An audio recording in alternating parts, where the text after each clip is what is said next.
Muy buenos días. Estamos bienvenidos y bienvenidas a todos a nuestra segunda microcharla de este día jueves 15 de octubre en la Semana de la Educación Superior para la Sustentabilidad que organizamos como Red Campus Sustentable.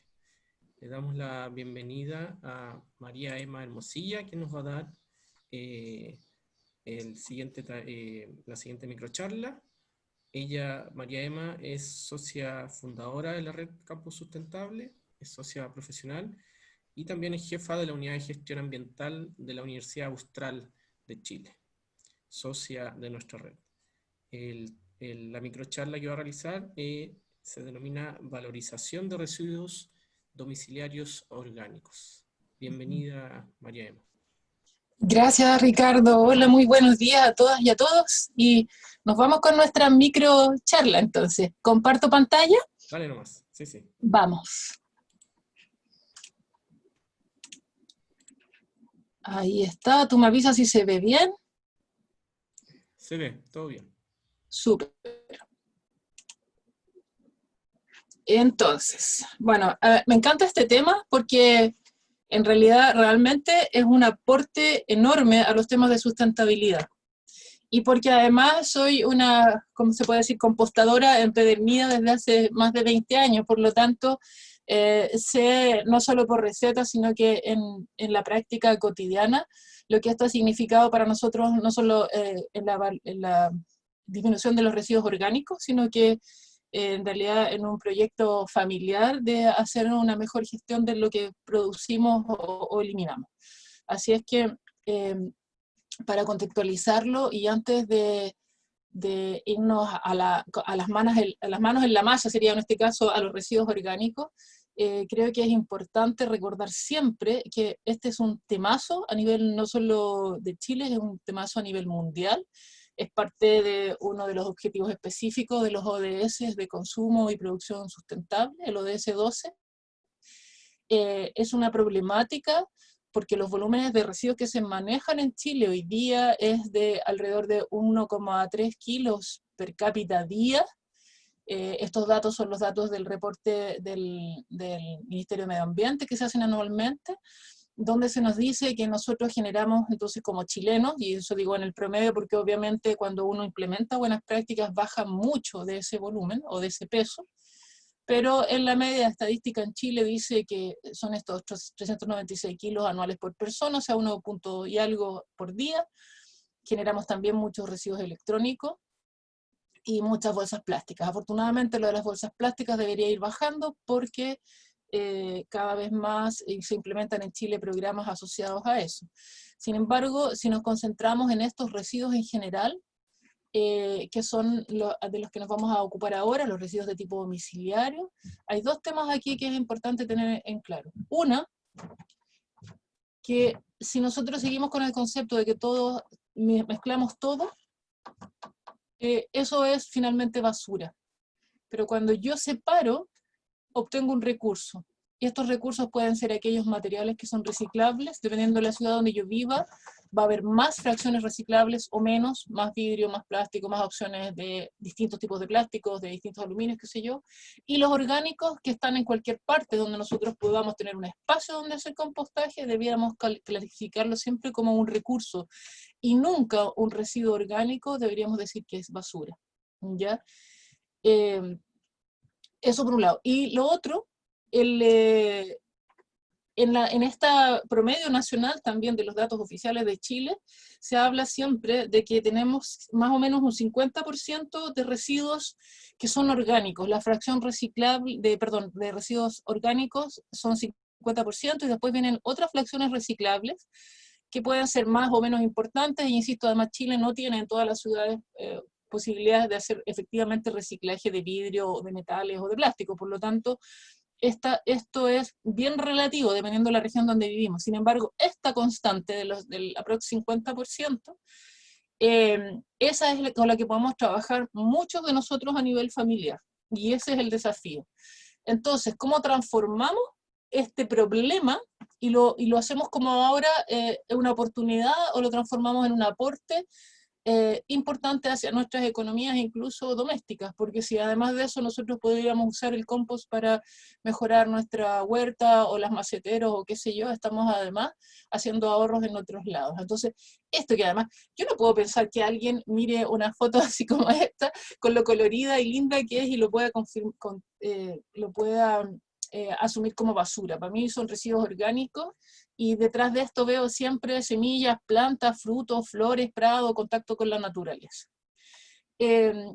Aquí hay una foto, se nota que es un poco posada, porque la compostera se ve demasiado limpia, nueva, qué sé yo, pero la dejé porque tenía esta imagen de, primero ella está muy feliz dejando su compostaje, y segundo los niños están jugando cerca, que eso también es una de las cosas que hay que desmitificar. La compostera no tiene por qué estar en un lugar escondido, oscuro, olvidado, y ser la lata de la compostera, sino que tiene que ser parte de lo cotidiano en nuestro jardín, y con eso solucionamos no solo el 50% del problema, sino que, como les decía, creamos una cultura doméstica de preocupación por los residuos, por nuestro entorno, fomentamos el contacto con los ciclos de la naturaleza en los niños. Yo no tengo niños chicos en casa, pero creo que es importante cuando hay niños pequeños enseñarles lo de la separación, que ellos vean el proceso y que metan las manos en este proceso después de la tierra para enseñarles de nuevo a estar en contacto con la naturaleza, y ojalá nos ayuden después a usar esa materia orgánica.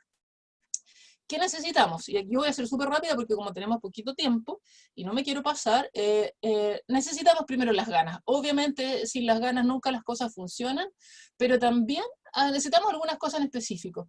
Una compostera o vermicompostera. Ojo, yo no me puedo detener en el taller aquí a ver las diferencias de las dos. La vermicompostera funciona en un espacio que es más cerrado y es con lombrices especiales para este tipo, que son las lombrices californianas, y la compostera es un espacio donde igual a veces llegan lombrices, pero funciona más bien en términos de descomposición de materia orgánica con otro tipo de microorganismos, no necesariamente con las lombrices. Necesitamos un espacio adecuado de instalarlo, vamos a ver después durante la charla cuál es ese espacio adecuado, y necesitamos un balde en la cocina. Este balde puede ser de cualquier tamaño, en general no debiera ser más allá de 10 litros para que sea fácil de manejar y no acumule mucho, y es aquí donde nosotros podemos separar los residuos orgánicos. Entonces, hoy día la charla está más bien, o también mi charla está asociada al compostaje en composteras de este tipo. Vamos a ver que hay distintas también formas y materialidades. La pregunta más importante es qué cosas podemos compostar, qué es lo que lleva o no lleva un buen compostaje. Cuando trabajamos en la compostera abierta sin lombrices, nosotros podemos tener productos de tipo verde, que serían todo lo que es frutas, verduras, los restos de café, los filtros de las bolsitas de té, los vegetales, las cáscaras de huevo, vamos a ver eso sí cómo las vamos a echar. En general todo lo que sale de la preparación de la comida, en la comida fresca asociada a orgánicos. Y también están los productos cafés, que serían pedazos de madera, ramas, tierra, por ejemplo, cuando hacemos ahora jardinería. Aquí también vamos a ver, hay un tema de tamaños o de capacidad de descomposición que tiene cierta, cuando hablamos de madera, por ejemplo, no estamos hablando de trozos de madera, estamos hablando de pequeñas ramillas. Si tuviéramos eventualmente un animal como vaca o caballo, eso también puede ir a la compostera, pero por ningún motivo pueden ir a heces o fecas de otro tipo de animales. Las gallinas también las podemos considerar como parte de estos animales domésticos que comen solo vegetales. El papel y el cartón periódico también lo podemos usar a veces, y todo lo que sea hojas muertas de la caída de las hojas otoñales. Estos son como los típicos productos que nosotros podemos incluir en nuestra compostera, y vamos a ir viendo después de esto cuáles son los detalles para cada uno. Lo que no debe haber nunca en una compostera, y esto voy a ser súper tajante y está ahí en grande, no debes poner en la compostera nada que sea estos desechos de mascotas. Acuérdense que los animales como los gatos y los perros, si bien conviven con nosotros, también comparten algunas enfermedades y enfermedades graves con nosotros, por lo tanto sus parásitos y sus enfermedades quedan en estas fecas y nosotros no deberíamos meterlas en nuestro compostaje, porque ese compostaje eventualmente lo vamos a ocupar, y por otro lado no podemos estar ocupar y estar en contacto con él para nuestras verduras o flores, y por otro lado no podemos permitir que se aumenten ciclos de de mantención de plagas en nuestra propia casa que los afectan a ellos y a nosotros. No puede ir en una compostera nada que tenga que ver con carnes y con huesos, nada de origen animal, porque estos tienen otros procesos de descomposición, estos son los que generan moscas, malos olores, grasas, etc. Nada de productos lácteos tampoco. Grasas y aceites por ningún motivo, ya sea aceites preparados. La ensalada, me preguntan siempre, ¿y qué pasa con lo que queda del resto de la ensalada? Si la ensalada tenía aceite, ojalá en el fondo o lo consuman todo y se preocupan de eso, consumirlo bien, o si no, directamente hay que envolverlo, empaparlo en una servilleta y eso va a ir a la basura. Nada que esté tratado con pesticidas. Si eventualmente tuvimos que aplicar pesticidas en nuestro hogar, no debiéramos tirar esas cosas a la compostera porque va a hacerle daño a los microorganismos que están ahí y todo lo que sea, por ejemplo, carbón, tampoco. Entonces, hay algunos tips aquí, lo vamos a ver después de todas maneras con calma. Dice que la primera capa de tu recipiente de compostaje sea de productos cafés, o sea, más bien hojas, mini ramillas, etcétera. Eso nos ayuda a contener un poco el exceso de humedad. Por otro lado, siempre tenemos que mantener el compostaje húmedo y tenemos que revolverlo de 2 a 3 veces por semana. Esta cantidad de veces por semana va a aumentar un poco dependiendo de el clima, dependiendo de la época del año y la cantidad de veces que le estamos echando cosas y de cómo está funcionando nuestra compostera. A veces yo no lo hago tan seguido y el compostaje me funciona igual. Hay residuos vegetales, que siendo vegetales es mejor no echar a la compostera, y aquí hay una coronta de choclo, en la figura anterior había un choclo dibujado. Yo puedo echar en mi compostera la coronta, pero el problema es que se va a demorar muchísimo tiempo en descomponer. Entonces yo, al menos en la casa, evito hacerlo, porque después tengo que necesariamente estarla retirando. Un cuesco de palta, por ejemplo, o una coronta, se van a demorar alrededor de 3 o 4 ciclos incluso de compostaje. Por lo tanto, si yo los he dejado en la compostera, cada vez los voy a tener que retirar y volver a meter con el nuevo compost que yo esté preparando. Entonces he optado por no hacerlo. Si hay espacio donde secarlos, incluso las corontas, mucha gente las seca y las está utilizando como, por ejemplo, en aquellos lugares donde hay regiones donde todavía se utiliza como leña para hacer fuego, sirven como iniciadores de fuego. Las cáscaras de palta, por ejemplo, y las de castaña también pueden pasar 2 a 3 años en mi compostera, así que yo al final no las elimino ahí. Y lo otro que es importante también, lamentablemente, claro, si habemos solo 2 personas en una casa y el compost, el volumen que tenemos es muy chiquitito, es difícil hacer compostaje de esta manera. Entonces ahí creo que sí se justifica entonces tener la compostera, la vermicompostera, que es con estas lombrices que funcionan con un ritmo más lento, y por otro lado podríamos utilizar más material del jardín. A lo mejor somos pocos en casa, pero tenemos un jardín grande, entonces ahí el problema ya está solucionado porque tengo materia orgánica de corte de pasto y todo para poner.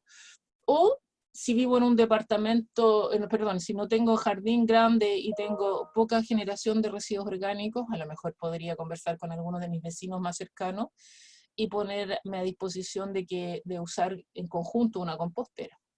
Eso también es muy sustentable. No hay que echar cáscaras de limón en exceso. Algunos dicen derechamente que no hay que hacerlo, yo siempre las he echado y nunca he tenido problema. Y algunos también dicen que hay cáscaras de plátano y cebolla que no echarlo. Dejé ahí entre paréntesis porque también, o sea, en interrogación, porque no siendo una experta en compostaje, sino que una persona que trabaja y que tiene preocupación de que en su casa funcione bien el tema de los residuos, no me he dedicado a saber por qué algunos dicen que no las cáscaras de plátano y la cebolla. Yo las he hecho igual, mi compost, insisto, funciona. Pero no quiero desacreditar el conocimiento de otras personas que se han dedicado más a esto quizás. ¿Ya? Estas son fotos de mi casa. Este es mi lavaplatos, este es el baldecito que tengo en mi cocina, y si ustedes se fijan ahí, justo tocó, y esto no es una foto montaje, tengo cáscaras de naranja, de plátano, de limones y de todo ahí. De todo lo que dije que se podía echar, ojo con eso, nunca echamos nada animal ahí, ni restos de comidas preparadas, porque los restos de comidas preparadas también tienen aceite y tienen otras cosas. Esta es mi antigua compostera y se las muestro, aunque a mi familia les llega a dar vergüenza cuando ven estas fotos, pero esta fue la primera que hicimos hace muchos años atrás, y es un si ustedes se fijan bien, tiene unas asas ahí. Este era un antiguo basurero que se le rompió el poto abajo. Entonces mi marido le hizo hoyitos por los costados, lo dimos vuelta, le pusimos la tapa encima y funcionó por muchos años como nuestra compostera. Está toda masticada por los perros, no sé si se fijan, así que para que vean, esto no es fotomontaje, esta es la compostera 1 de mi casa y van a ver que yo tengo distintas composteras. Y este es un pequeño tamizador que me fabriqué y que es el que uso para después pasar y colar el compost y ya tenerlo listo para las macetas. Estas fotos también son de la casa y aquí vamos a hablar de en qué condiciones, ¿ya? Primero hace mi sombra. Muchas veces vemos en la foto que la compostera está como metida al medio de un prado, de un potrero, a todo sol. Eso lo que va a hacer es un aumento de temperatura enorme dentro de este recipiente que en general es de plástico y va a hacer que se tienda a secar mucho. Así que yo lo que recomiendo es que se hace mi sombra, o sea, debajo de arbolitos, que tenga tapa. Si las composteras no tienen tapa, el mantener una buena humedad dentro es difícil. En invierno acá, en el sur al menos, si yo dejara mi compostera sin tapa, se enfriaría muchísimo, estaría saturada de agua y probablemente en el verano en Santiago también se seque mucho, ¿ya? Entonces, bueno, que tenga muy buena aireación. Aquí se fija, esta en realidad tiene poca aireación. Después en el tiempo le hicimos más hoyitos y funcionó mejor. Esta de acá es una compostera comprada, de estas que venden hoy día en el mercado local. Esta cuesta alrededor de 50.000 pesos. Esta nos costó cero, obviamente, de los hoyitos, pero no funcionaba tan bien al principio, y fue por este tema de los hoyitos. Y yo les puse en un momento las tres juntas, esta y esta, más esta, que esta es una de lombricera, por eso que es más pequeño y son como pequeños pisos, donde abajo esto tiene paredes selladas. Y las tenía las tres juntas justamente para ver cómo funcionaba, porque tenía que hacer este ejercicio de aprender a hacer mejor el compost. Y que sea de un tamaño manejable sin problema. Si es demasiado grande, eso funciona bien si yo estoy en el campo o tengo muchos volúmenes, pero en la ciudad a lo mejor realmente es un exceso y no me permite manejarla tan fácil. Esta compostera que es de 300 litros y que nos funciona súper bien para una familia de 5 personas que comemos harta verdura, da vuelta conmigo todo el año y cuando se me llena mucho yo misma puedo, con el peso que tiene y todo, manejarla, dar la vuelta y todo. Entonces recomiendo que no sean más grandes que esto si uno no tiene mucha ayuda o no necesita mayores complicaciones para poderla mover y dar vuelta, ¿ya? ¿Dónde está instalada? No está muy cerca de la casa, mi cocina está como por acá, este es el patio, porque en verano a veces sí hay mucha mosquita de la fruta y nos hemos dado cuenta que si no somos cuidadosos, cuando vengo a vaciar, por ejemplo, a veces me llevo mosquitas en el mismo balde, o si la mantengo abierta termino teniendo problemas de mosquitas dentro de la cocina. Entonces, lo más alejado posible, o donde haya barreras como estas mismas plantas que me permitan que las mosquitas no lleguen. En todo caso, estamos hablando de mosquitas de la fruta, no esa mosquita negra, terrible, que da asco. La mosquita en realidad es un poco molesta y podría, claro, afectar mi fruta que tengo en consumo, pero no estamos hablando de esa mosca que nos da asco. Hay una carita triste que no sé cómo ponerlo, porque uno busca muchas veces recetas en internet y hay muchas páginas que hablan del tema del compostaje. Sin embargo, me preocupa que a veces nos dan estas como recetas de la perfección de la compostera, y yo encontré este dibujo y yo decía, ¿quién podría hacer una cosa como esta? Donde me dicen que tengo que tener capas de tantos centímetros por cada tipo de residuo. Yo trato de imaginar, después de 20 años haciendo compost, si alguna vez podría haber hecho esto, y creo que habría sido casi imposible para mí. Primero porque yo la uso para lo cotidiano de la casa, y de eso estamos tratando de hablar, de que sea algo cotidiano. Por lo tanto, si yo tengo que seguir este tipo de recetas, yo me imagino que cualquiera primero se desespera, después tendría que estar juntando además estos materiales para poder hacer la receta perfecta. Entonces, la receta perfecta a la larga lo que hace es desincentivarnos, hacer que el compostaje sea como un problema en vez de ser una tremenda solución y súper fácil de llevar adelante. Entonces, ojo con esto. Como en todas las cosas, el Internet tiene datos buenos y tiene datos que son cuestionables respecto a la receta más eficiente. Entonces, miremoslo con detención y siempre digo, si algo no es práctico y entretenido para hacer esta receta doméstica, se transforma en no sustentable, porque al final no lo queremos hacer, nos da lata, no tenemos tiempo, etc. Entonces, después del aprendizaje básico, que es ahora el que estamos haciendo, solo lo que nos falta es experimentar, sin temor, porque aquí no va a pasar nada malo, a lo más, eventualmente si no lo hicimos muy bien al principio, no va a resultar un compost tan rápido, o se nos va a demorar, qué sé yo, pero más allá de eso no va a pasar, y cada uno debería ir haciendo siempre sus propios autoaprendizajes, usar el sentido común, que tiene que ver con esto de lo cotidiano, lo que aprendo, lo que veo, lo que observo, que en mi compostera no funciona, y preguntar también a los amigos con más avance en estas materias cuando tengamos dudas. En el fondo, no tengamos temor, esto no estamos hablando de, no estamos yendo a la luna con la receta del compostaje, estamos resolviendo un problema doméstico de cómo hacer tierra de hoja, que es algo que se ha hecho por miles de años y que funciona en la naturaleza por sí solo. Por lo tanto, nosotros no deberíamos hacer algo más complejo que eso. Estos son también ejemplos que les digo, siempre salen como las fotos en el internet. Todas estas son bajadas de internet.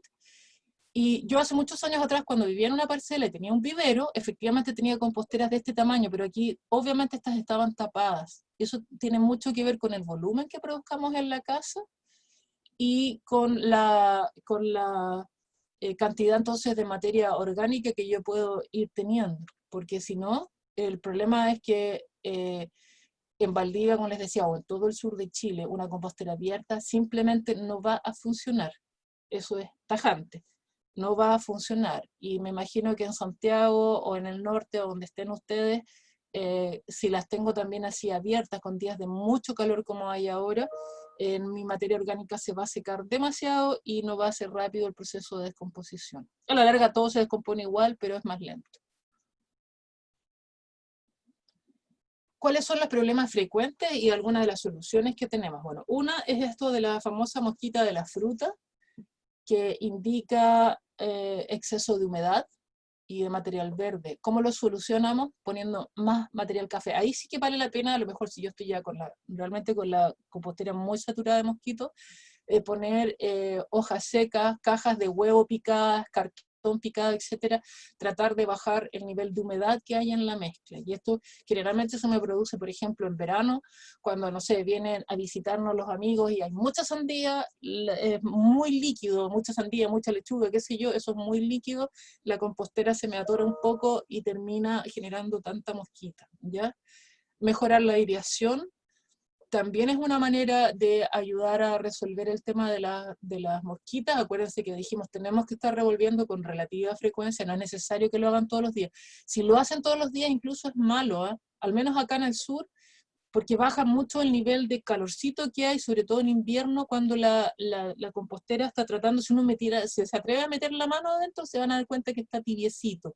Si yo la doy vuelta tan seguido acá en invierno, al final nunca logra agarrar temperatura. Entonces yo necesito que esa temperatura esté ahí para acelerar los procesos de descomposición.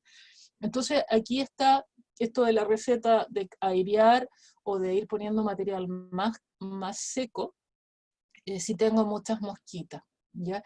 Y hoy día es que también cuando acá en invierno o en esta época de primavera empiezan a explotar un poco las mosquitas, le dejo la tapa abierta durante la tarde y se asolea un poco y baja mucho el problema. La doy vuelta, la asoleo y de ahí la tapo de nuevo y sigo con el ciclo. Y en el caso del mal olor, que es otra de las, como los mitos urbanos de que una compostera genera mal olor, y digo un mito urbano malo, porque además ha hecho que mucha gente no se atreva a tener compostera, eso no debe ser. No puede haber mal olor en una compostera bien manejada, porque 20 años les digo, y nunca he sentido mal olor en mi compostera. Eso significa, si hay mal olor, que le echamos algo que no deberíamos. Por ejemplo, lo que hablábamos al principio. Si echamos grasas de animales, restos de huesos, restos de comidas preparadas, eso sí me puede generar mal olor. Entonces el mal olor es un claro indicador de que me equivoqué en algo, que tengo que partir de nuevo, que tengo que revisar lo que hice, arregle su compostera, saque lo que no corresponda, póngale un poco más de hojas secas, déjela que vuelva a activarse y termine de nuevo el proceso Marlor y partamos con una mezcla de residuos vegetales de los que están indicados.